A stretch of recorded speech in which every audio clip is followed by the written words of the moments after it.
Bonjour à toutes et à tous, bienvenue sur la chaîne Facing Europa Corp. Aujourd'hui j'ai le plaisir de vous parler d'un sport que vous connaissez très certainement qui s'appelle le Quidditch. Alors je ne suis pas sûr que vous ayez joué à ce sport parce que ça nécessite des balais volants, mais toujours est-il que dans le film Harry Potter, ici je vais parler d'Harry Potter à l'école des sorciers, le premier opus de la saga, eh bien dans ce film on retrouve évidemment un combat, des matchs entre des équipes qui opposent les Gryffondor à Serpentard.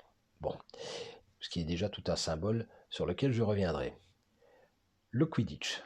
Le Quidditch, avant de vous parler réellement du terme Quidditch et de la quiddité qui en découle, vous allez voir, c'est un principe philosophique, je vais reprendre un peu la rencontre d'Harry avec ce sport. Donc, vous savez, Harry Potter n'a que 11 ans.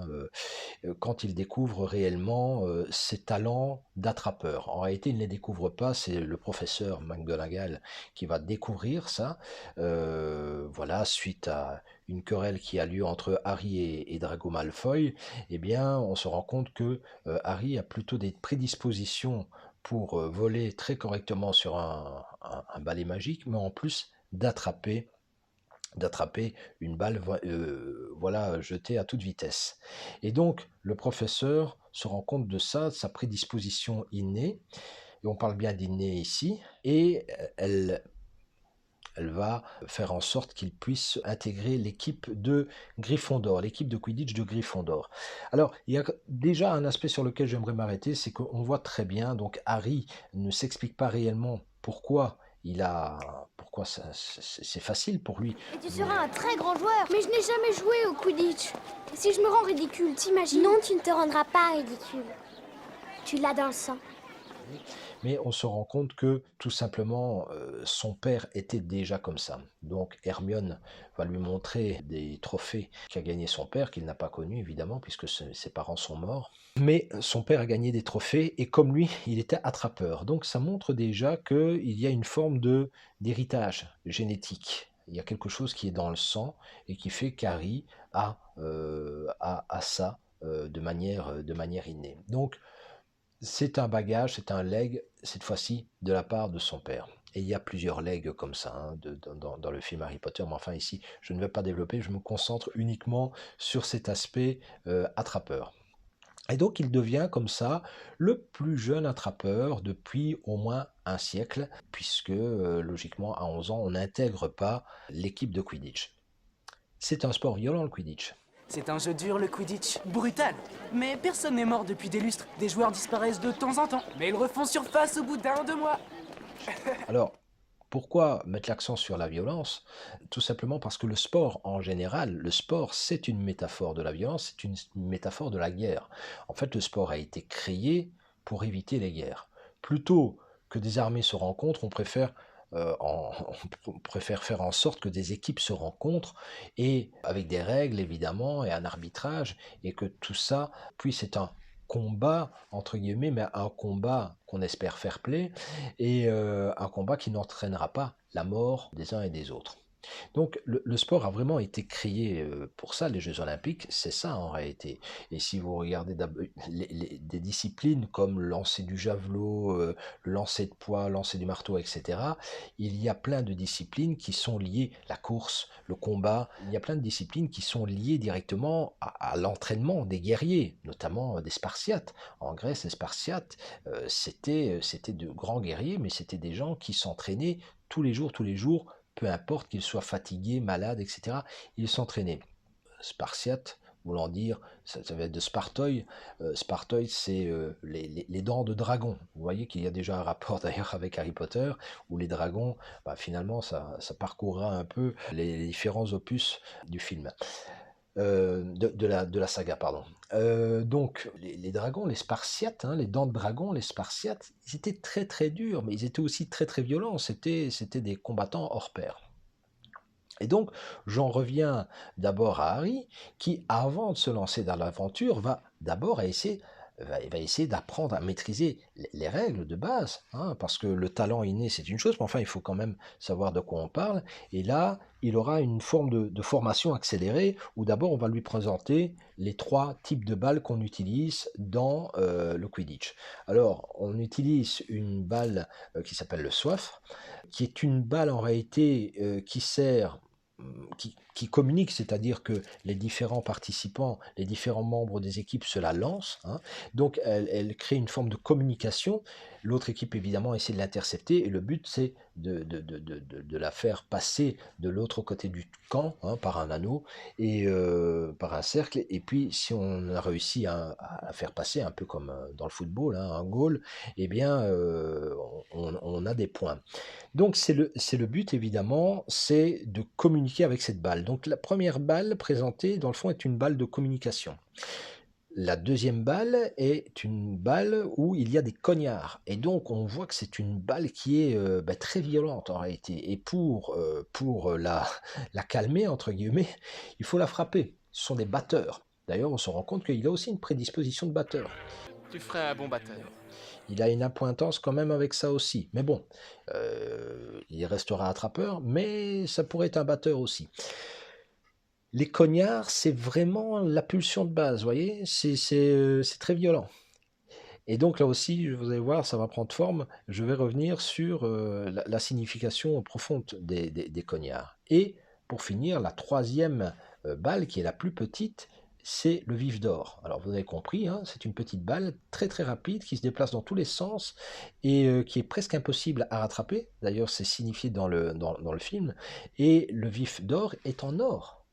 Il est en or, donc on est dans une matière noble, dans une matière ductile, voilà, dans une matière où on a fait très très souvent, là on a toujours fait le rapprochement entre l'or et le soleil par exemple, donc on est dans quelque chose vraiment qui est en relation avec l'astre qui brille, etc., et de l'élévation. Si on regarde d'abord ces 3 balles et qu'on les met en parallèle avec le film Harry Potter à l'école des sorciers, mais en réalité en anglais c'est la pierre philosophale. La pierre philosophale, c'est cette fameuse pierre qui est capable de donner un élixir de jeunesse, mais aussi de transformer le plomb, c'est-à-dire une matière très brute, en or. La philosophie, c'est ce qui est capable, c'est la recherche de la sagesse, c'est ce qui est capable de transformer le côté sombre d'un être humain et de plomb, hein, basique de l'homme, lourd, en quelque chose de beaucoup plus lumineux, donc en or. Et donc la quête de la philosophie, la quête de la pierre philosophale, c'est vraiment ça, c'est se transformer en quelque chose de meilleur, en quelque chose de plus beau, en quelque chose de plus brillant, s'élever. D'ailleurs, à l'école, le but du maître, c'est d'élever les jeunes gens. C'est pour ça qu'ils s'appellent des élèves. Vous voyez, il y a vraiment cette relation. Et donc, Poudlard, c'est une école où on élève. Voilà. Il y a cette tendance à s'élever vers quelque chose de beaucoup plus beau, de beaucoup plus brillant. En bref, les 3 balles sont présentées, et vous avez compris qu'en réalité c'est un principe d'élévation, hein, de transmutation en fait. Et Harry s'avère, voilà, comprend très bien les règles du jeu. Arrive le moment du grand match, qui va opposer évidemment quelque chose de symbolique, hein, c'est le Gryffondor. Bon, Gryffondor, un griffon, c'est composé notamment d'une tête, pardon, d'aigle et de ses griffes. Alors je sais qu'il y a cerf d'aigle, hein, mais cerf d'aigle, si vous regardez, c'est un corbeau, je pense, le symbole. Donc c'est pas encore exactement la même chose. Mais Gryffondor, voilà, il y a l'aigle, et l'aigle, il faut savoir, c'est un des seuls animaux qui est capable de regarder le soleil de face. Donc il y a ce symbole d'être capable de soutenir le soleil. Vous voyez, on vole très haut, l'aigle vole très haut, le griffon, il est en hauteur. Et vous avez sûrement vu ce symbole du griffon qui attrape dans ses griffes, dans ses serres, le serpent, ce qui est bas, ce qui est rampant. Alors si je fais une analyse au niveau psychologique, le rampant, c'est le reptilien. Vous pouvez aller voir les vidéos sur la chaîne qui parlent de ça, hein. Quand je parle de vous n'êtes pas seul dans votre tête, vous allez voir qu'il y a de multiples niveaux.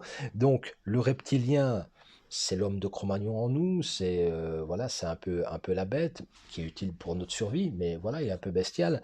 Et par contre, le précortex et le néocortex vont montrer voilà, c'est les parties de notre cerveau qui parlent des valeurs, qui parlent de l'intelligence, qui parlent du raisonnement, etc., etc. Et donc, on va retrouver ce combat du haut vers le bas, ciel et la terre qui s'affrontent, si vous voulez. C'est vraiment ça. Le vice contre la vertu. Voilà, on va retrouver. Donc c'est important, c'est que c'est très très très symbolique comme combat. Dans le Quidditch, on va retrouver aussi, dans le terme Quidditch, quiddité. Et c'est là où je veux en venir. Quiddité, c'est un principe philosophique. Et principe philosophique, donc quel est ce principe philosophique? La quiddité, c'est montrer la nature réelle des choses. Vous allez me dire, qu'est-ce que ça a à voir, la nature réelle des choses? Quel sens? Eh bien, tout simplement, quand vous êtes dans la compétition, lorsque Harry est sur son balai avec les autres, dans le fond, leur comportement sur le terrain révèle ce qu'ils sont réellement. Pourquoi? Parce que vous êtes au cœur de l'action. C'est-à-dire que vous allez laisser parler parfois vos plus bas instincts, pour certains. Et puis pour d'autres, ils vont quand même conserver une certaine retenue, une certaine bienséance, un certain raisonnement, un certain fair-play, etc.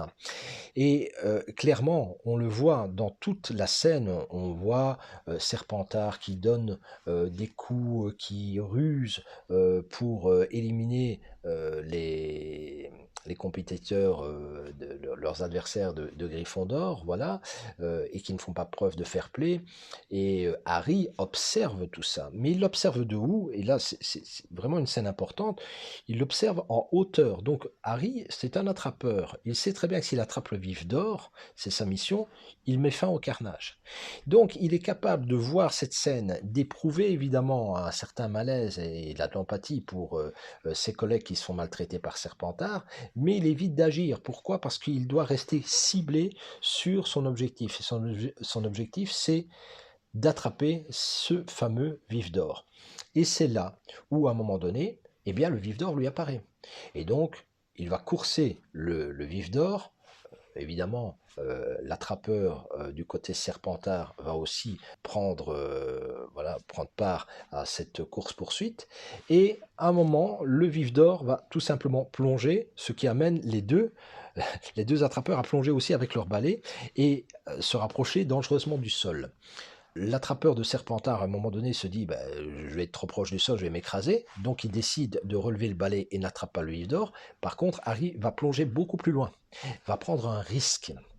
Il va faire vraiment du rase-motte jusqu'à attraper ce fameux vif d'or. Intéressant, c'est que pour l'attraper, il se met debout sur son balai en équilibre. Donc, il y a déjà la notion d'équilibre qui est suggérée pour pouvoir attraper le vif d'or, qui représente une forme de sagesse, si vous voulez, d'aboutissement. Il faut d'abord se mettre en équilibre. C'est intéressant ça, de se mettre en soi en équilibre avant de pouvoir l'attraper. Et finalement, il l'attrapera et la partie sera terminée. Quand on regarde cette scène, on peut en déduire plusieurs choses. D'abord, lorsqu'on est face à une scène chaotique, lorsqu'il y a des choses qui se passent devant nous, lorsqu'on voit des choses qui sont injustes, une des meilleures façons de procéder, c'est de ne pas se laisser emporter par ses sentiments, même si on éprouve certaines choses, mais pas se laisser emporter par ses sentiments, et de pouvoir observer les choses de haut, faire preuve justement de recul et de philosophie. Ensuite, se focaliser sur ce qui pourrait mettre un terme à cette problématique et uniquement se focaliser là-dessus, et puis pouvoir prendre des risques. Parce que sans risque, c'est-à-dire en restant dans sa zone de confort, c'est impossible d'attraper ce fameux vif d'or. Impossible de l'attraper. Donc on ne peut pas résoudre quelque chose, on ne peut pas mettre un terme à quelque chose sans faire l'équilibre en soi et sans sortir de sa zone de sécurité. C'est impossible. Ce qui est intéressant ici, c'est que le mélange, donc le concept d'équilibre et de prise de risque est lié. Or, beaucoup de personnes restent dans leur zone de sécurité, tout simplement parce qu'elles ont peur d'être déstabilisées. de perdre l'équilibre. Et pour résoudre ça, je prendrai une phrase de Françoise Dolto qui dit « Je n'essaie pas de soigner les gens, j'essaie de leur redonner un équilibre dans leur déséquilibre. Nous sommes toujours dans le déséquilibre. Nous sommes toujours susceptibles de tomber. Si vous observez, marchez, tous les jours, vous êtes dans un déséquilibre. Mais la marche est représentative d'un équilibre dans votre déséquilibre. Essayez donc de marcher très très doucement. Vous allez voir où, au moment où vous développez le geste de la marche, eh bien, vous avez des zones de déséquilibre. Donc vous êtes toujours dans un déséquilibre permanent, mais vous avez réussi à trouver votre équilibre dans votre déséquilibre. Eh bien, c'est ce que propose un peu le film Harry Potter, c'est prendre un certain détachement, stratégier, objectiver certaines choses, prendre des risques et trouver son équilibre dans son déséquilibre. Et on a un peu plus de chances d'attraper finalement le Saint Graal, je ne vais pas le dire comme ça, mais d'attraper en tout cas quelque chose de précieux. Voilà, et de s'améliorer. Parce que c'est ça le but, c'est de s'améliorer. Et donc, voici ce qu'on pourrait retirer de cette scène, de Quidditch. Voilà, j'espère que cette petite vidéo vous a plu et voilà, que vous ferez bon usage de ce que vous venez d'apprendre. Voilà, bonne journée à vous, au revoir.